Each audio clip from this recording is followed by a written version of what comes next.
여러분 안녕하십니까. 주말 새벽이 되고 있습니다. 저는 책입니다. 긴 겨울이 계속됩니다. 요즘은 영상을 올리자 말자 곧장 노란 딱지를 붙이더군요. 벌써 일주일 동안 계속되고 있습니다. 결국 권력 비판을 멈추라는 겁니까? 아니면 유튜브 방송 같은 건 하지 말라는 압박인가요? 전 세계는 지금 중국 우한시 중심병원의 젊은 의사 리원양을 애도하고 있습니다. 그는 중국 우한에서 시작한 코로나 바이러스의 존재를 세상에 처음 알린 안과 전문입니다. 중국 당국은 원인을 알 수 없는 폐렴 환자들의 집단 발병 소식을 알리면서 사스처럼 사람 간의 전염을 경고한 이 의사를 처벌하겠다고 나섰습니다.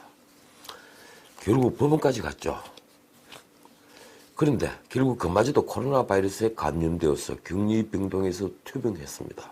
그는 이번 중에 1월 30일 중국 매체인 차이신과 인터뷰했습니다. 한자로 쓰면 제신이더군요. 억울한 누명을 벗는 건 나에게 그리 중요하지 않다. 정의는 사람들이 마음속에 있으니까. 그거 한 말입니다. 그는 또 이런 말을 했습니다. 건강한 사회에서는 한 목소리만 존재해서는 안 된다고 생각한다. 그는 결국 7일 새벽 중증 폐렴 증세로 숨을 거두었습니다. 중국 의료진들이 몇 시간 동안 그를 소생시키기 위해서 최선을 다했다고 합니다.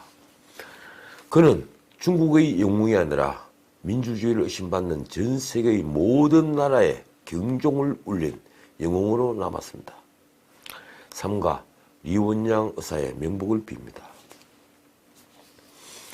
코로나 바이러스를 차단하기 위해 국경을 폐쇄했던 북한 뉴스도 들어와 있더군요. 단둥 신의주 창고가 차단이 되고 국경이 봉쇄되면서 그동안 밀무역 등으로 들어오던 중국의 식료품 그리고 기타 일용 생활품들이 끊기면서 폭등을 하고 있다는 뉴스입니다. 데일리 NK 보도도 있더군요.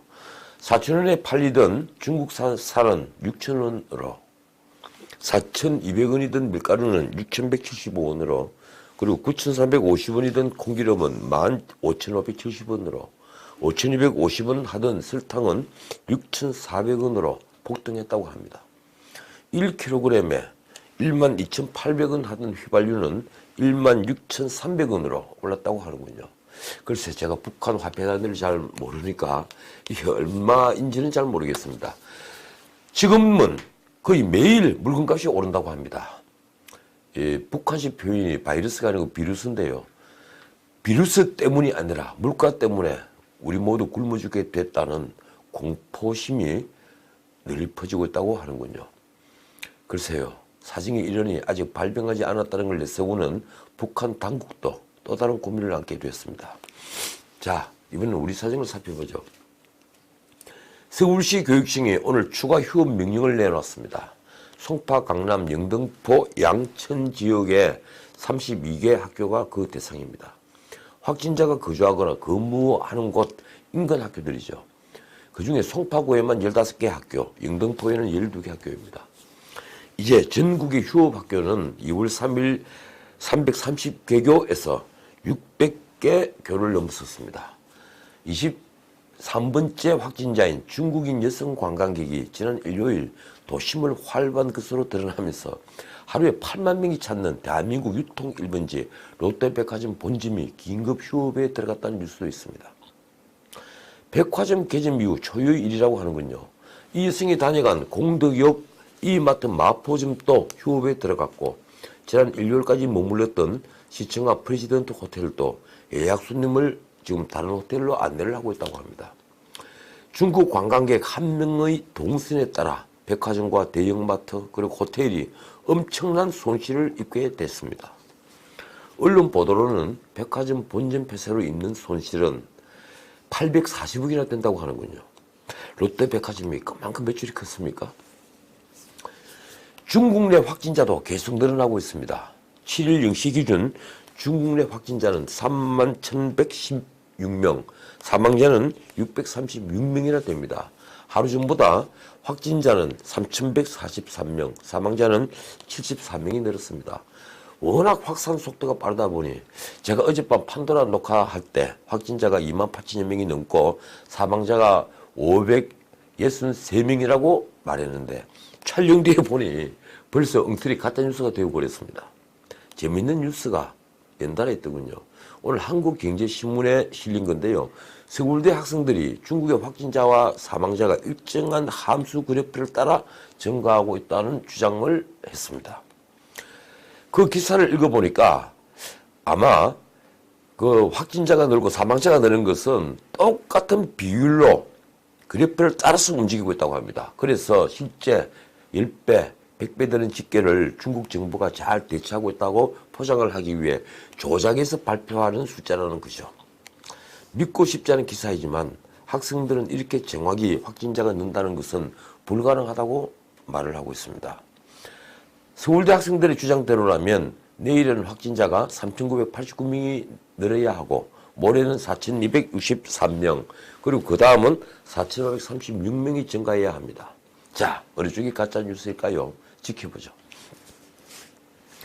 정치 뉴스를 살펴보겠습니다. 그동안 종로 출마를 두고 논란을 일으킨 황교안 대표가 오늘 전격적으로 종로 출마를 선언했죠. 1월 3일 장외 집회에서 수도권 험지 출마를 공언한 지 한 달이 좀 더 지났습니다. 그동안 중진들 들어 험지에 출마하세요 이렇게 압박을 하더니만 이제 본인이 코너에 몰렸다가 드디어 종로 출마를 선언했습니다. 언론은 이낙연 전 총리와 빅매치가 성사됐다고 호들갑입니다.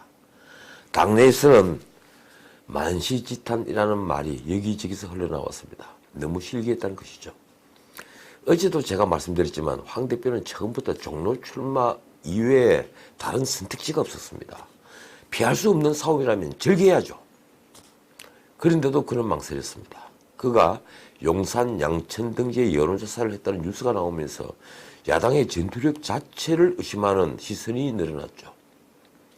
아마도 그는 공관위가 이 문제를 해결해 줄 것을 기대했던 모양인데 공천관리위원회는 황교안 일병 구하기라는 말만 쏟아내고 오히려 역풍을 부르는 모양새가 되었습니다.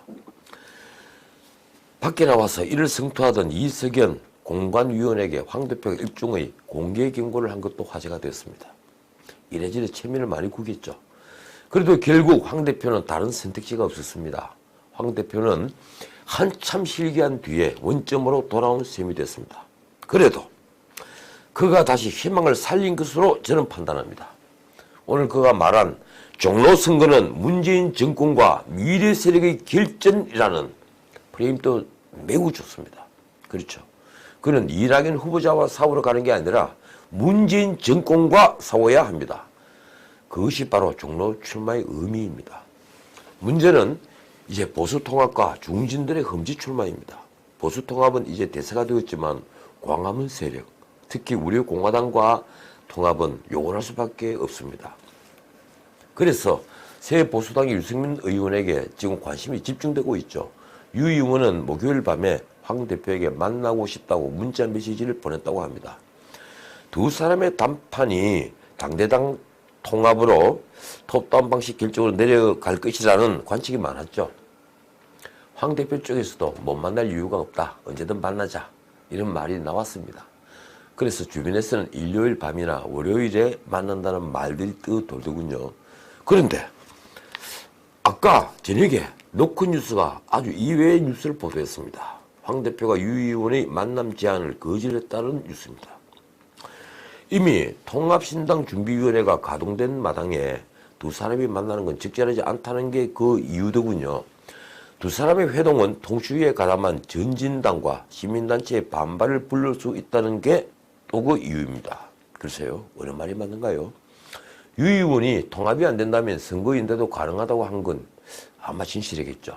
저도 그런 얘기를 들었으니까요. 적어도 수도권에서 야권 후보 단일화가 안 되면 필패일 테니 선거연대로 보수 후보만이라도 단일화 하자는 그런 아닙니다. 어쨌든 두 분 다 좀 더 멀리 보기를 저는 기대하고 있습니다. 어제 갤럽 여론조사 결과가 나왔습니다. 문 대통령 국정 긍정평가와 민주당 지지율이 다시 회복세를 보이고 있다고 하는 여론조사 결과입니다. 국정 긍정평가는 44%, 부정평가는 49%입니다. 긍정은 지난주보다 4% 올랐고 부정은 1% 내려 격차는 9%포인트에서 5%포인트로 줄어들었습니다. 민주당 지지자가 국정을 82%, 정의당 지지자가 71% 긍정평가를 하고 있고 한국당 지지자가 무려 92% 부정평가하고 있는 것은 사실 중요한 데이터가 아니죠. 문제는 제가 전에도 말씀드렸다시피 중도층, 이른바 무당층입니다. 이 무당층에서는 지난 조사와 마찬가지로 국정을 긍정평가한 사람은 25%, 부정평가한 사람은 58%로 긍정평가보다 부정평가가 2배를 훨씬 넘었습니다. 이 중도층, 무당층은 31%나 됩니다. 지난 조사보다 2% 줄어들었죠. 그래도 엄청난 숫자입니다. 과연 이 무당층이 투표장으로 나가느냐? 보수 후보들이 이 무당층을 투표장으로 유인할 수 있느냐? 이것이 바로 이 선거의 승패를 가르는 요인이 될 겁니다. 이번 여론조사는 또 안철수 효과가 어떤지를 볼 수 있게 했습니다. 안철수 신당이라는 당명은 어제 중앙선관위가 현역 정치인의 이름을 당명으로 쓸 수는 없다면서 거부를 했죠. 그런데 안철수 신당에 대한 지지율도 아주 낮더군요. 3%에 그쳤습니다. 과거 안철수 전 의원이 창당을 했던 국민의당 때 그리고 바른미래당 때보다 거의 추락했다고 하는 표현이 어울릴 정도입니다. 한겨레 신문이 또 잔인하게도 그때와 비교했더군요. 국민의당 때는 13%, 바른미래당일 때는 8%. 그리고 이번 안철수 신당은 3%이니 창당을 할 때마다 지지율은 반토막이 나고 있다고 쓰고 있습니다. 이게 민심입니다. 안철수 의원이 새 정치를 보여준 게 아니라 말과는 반대로 낡은 정치의 모습만 보여줬기 때문에 지지율 하락은 피할 수 없는 엇붙이름 됐죠. 자, 오늘은 여기까지입니다. 솔직히 이까지 하는 것도 무척 힘듭니다. 그래도 용기를 내야죠. 저도 피할 수 없는 싸움이라면 즐기겠습니다. 내일은 내일의 태양이 뜹니다. 지금까지 전우책이었습니다.